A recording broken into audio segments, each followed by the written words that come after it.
TSM6 news కి స్వాగతం. మాజీ మంత్రి హరీష్ రావు చెప్పిన మాటలకు కౌంటర్గా నర్సాపూర్లో గల కాంగ్రెస్ పార్టీ కార్యాలయంలో ఆవుల రాజిరెడ్డి ఆధ్వర్యంలో విలేకరుల సమావేశం నిర్వహించారు. ఈ సందర్భంగా వారు మాట్లాడుతూ కాంగ్రెస్ ప్రభుత్వం ఇచ్చిన 6 గ్యారెంటీలను ఒక్కొక్కటిగా పూర్తి చేసుకుంటూ వస్తున్నామని శ్రీనివాస్ గుప్తా అన్నారు.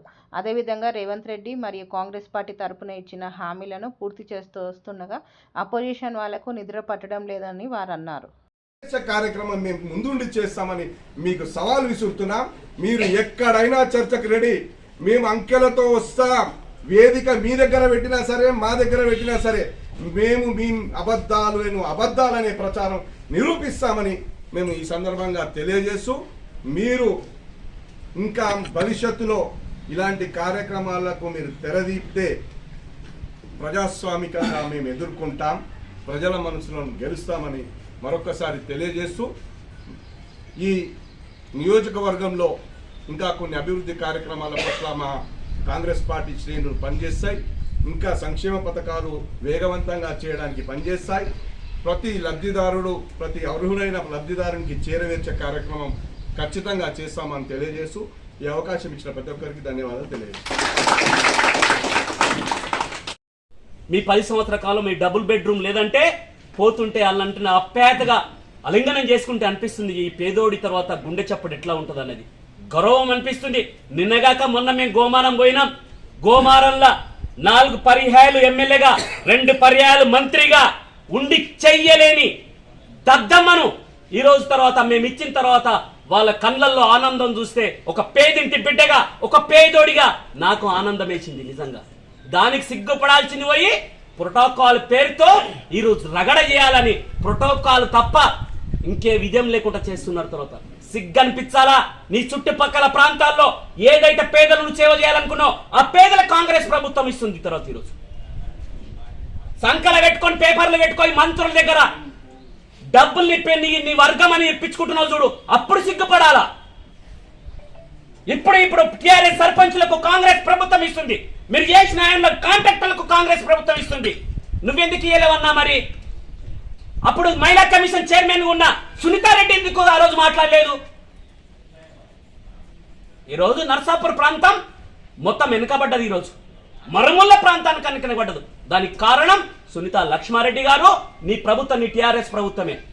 నువ్వు చేసిన బిల్డింగ్లు అన్ని తర్వాత ఈరోజు కూలగొట్టి ఇంటిగ్రేటెడ్ మార్కెట్ల పేరుతో కానీ ఇక్కడ జరుగుతుంది. కానీ ఈరోజు నర్సాపూర్ ప్రాంత బిడ్డగా నేను బాధపడుతున్నా. ఈరోజు ఇవన్నీ కూడా మాట్లాడితే చాలా ఉంటాయి.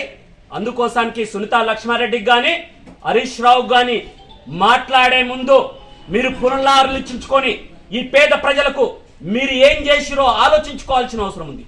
ఓరి విధానాలు వారికి ఉంటాయి, కానీ కాంగ్రెస్ పార్టీ విధానం పేద ప్రజలకు మేలు చేయడం తప్ప ఇంకోటి కానే కాదని గుర్తు చేస్తూ, ఇక ముందైనా మీరు మాట్లాడే ముందు ఇంకెప్పుడైనా సరే నోరు దగ్గర పెట్టుకొని మాట్లాడితే బాగుంటుంది. రేపు ఖచ్చితంగా తర్వాత వారు జిల్లాలో ఉండి ఈ జిల్లాకి ఏం వెలుగబెట్టిరో అని చెప్పేసి గుర్తు చేస్తూ, ఇక్కడ నీ ఆయనలో 100 పడకలు 75 పడకలు అయింది. బస్ స్టాండ్ తర్వాత కానీ పైసలు తల్లించుకుంటేవి, తర్వాత 15 బస్సులు పెట్టేసి పోతే దానికి పబ్బం గడుపుకుంటుంది. ఈ జిల్లాలో తర్వాత ధరణి పేరుతో భూములు దోసుకుంటుంది. కనీసం దాని మీద ఒక్క రోజు కూడా మాట్లాడే పాపంలో పోలే. ఏది వచ్చినా నీ కాన్స్టిట్యున్సీకి, నీ బామ్మర్ది కాన్స్టిట్యున్సీకి, నీ మామ కాన్స్టిట్యున్సీ తప్ప ఇంకోటి చేయలేవు. ఇప్పుడు అంటావు తర్వాత ఇదంతా కేసీఆర్ ఆనవాళ్ళు లేకుండా చేయాలని. నిజంగా కూడా కేసీఆర్ ఆనవాళ్ళు లేకుండా చేయాల్సిన అవసరం ఈ ప్రజాస్వామ్యంలో ఎంతకైనా ఉంది. కేసీఆర్ ఏం చేసిండు? నియంత్రణ పోకడా, గడిల పాలన, పేద ప్రజలు వంచి పేద ప్రజలను విద్యా వ్యవస్థకు దూరం చేసి రాజకీయాల్లో అస్థిరపరిచి తాగుబోతులను తయారు చేసిండు. నిజంగా చేయాలి. ఆయన ఆనవాళ్ళు ఉండొద్దు. ఈరోజు వ్యవస్థలు నడవాలంటే ఆయన వాళ్ళు ఈ తెలంగాణ ప్రాంతంలో ఉండొద్దు.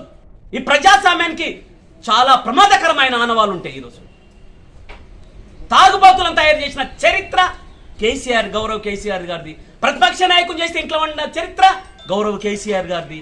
అందుకే అన్నా నేను అంటున్నా, రేపు విద్యార్థులకు ఈ ఆనవాళ్ళు కనిపిస్తే ఎట్లా ఇద్ది అన్నా?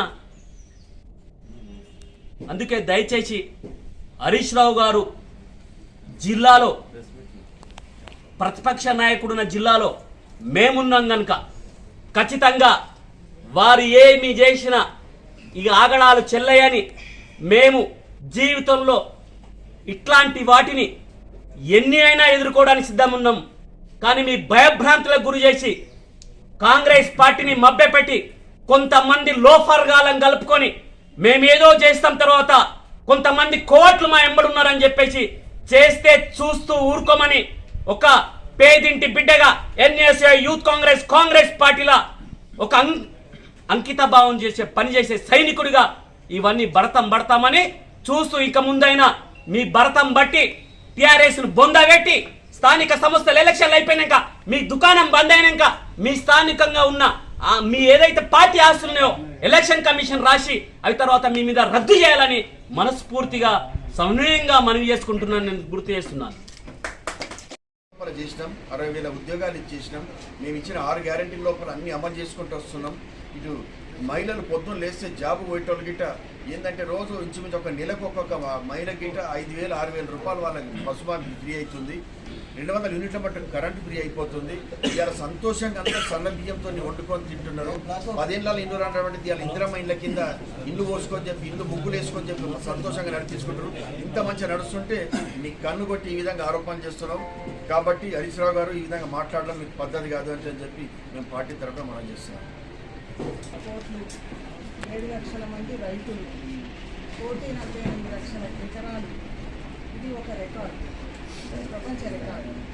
కాకపోతే ప్రతిపక్షాలకు ఏంటంటే మా గౌరవ ముఖ్యమంత్రి గారు మరి ఇచ్చిన 6 గ్యారంటీల అమలులో భాగంగా మరి అహర్నిశలు కృషి చేస్తూ ఆ హామీలు నెరవేరుస్తున్న క్రమంలో ప్రతిపక్షాలకు నిద్ర పట్టట్లేదు.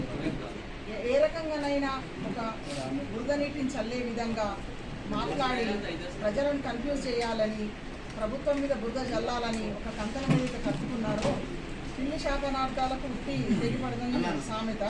ఆ రకంగా ఎన్ని రకాల ప్రచారాలు చేసినా ప్రజలు నమ్మరు. ప్రజలు నమ్మకంతోనే కాంగ్రెస్ అంటేనే ఒక నమ్మకం. తప్పకుండా కాంగ్రెస్ మాట ఇస్తే మాట తప్పదు, తప్పకుండా నెరవేరుస్తుందనే నమ్మకంతోనే ఈ ప్రభుత్వాన్ని, ప్రజాపాలన ప్రభుత్వాన్ని ప్రజలు తెచ్చుకోవడం జరిగింది. కాబట్టి ప్రతిపక్షాలు ఎన్ని కుట్రలు చేసినా ఆ నమ్మకంతో ప్రజలు ప్రభుత్వం మీద నమ్మకంతో ఉన్నారు కాబట్టి, ప్రభుత్వం విన్నట్టు ఉన్నారు కాబట్టి వారు కూడా ప్రభుత్వం యొక్క ఆర్థిక పరిస్థితిని అర్థం చేసుకొని వారు చాలా ఓపికగా ఎదురు చూస్తున్నారు. ఒక్కొక్క ముందుకు సాగుతున్న ఈ విజయ పరంపర ఇంకా ముందుకు సాగుతుంది. అదేవిధంగా ప్రజల ఆశలు ఆకాంక్షలు అన్నీ కూడా ఏ ఆకాంక్షతో తెలంగాణ తెచ్చుకున్నామో ఆ తెలంగాణ ఏ రకంగా ఉండాలని ప్రజలు కోరుకున్నారో, ప్రజల జీవితాలు ఎలా ఉండాలని వారు అనుకున్నారో వారందరి ఆకాంక్షలు నెరవేరే విధంగా ఈ 5 ఏళ్ల కాలం పూర్తయ్యేటప్పటికీ స్వర్ణయుగం అంటే నిజంగా కూడా గుప్తుల స్వర్ణయుగాన్ని మించి స్వర్ణయుగంగా ఈ తెలంగాణ రాష్ట్రాన్ని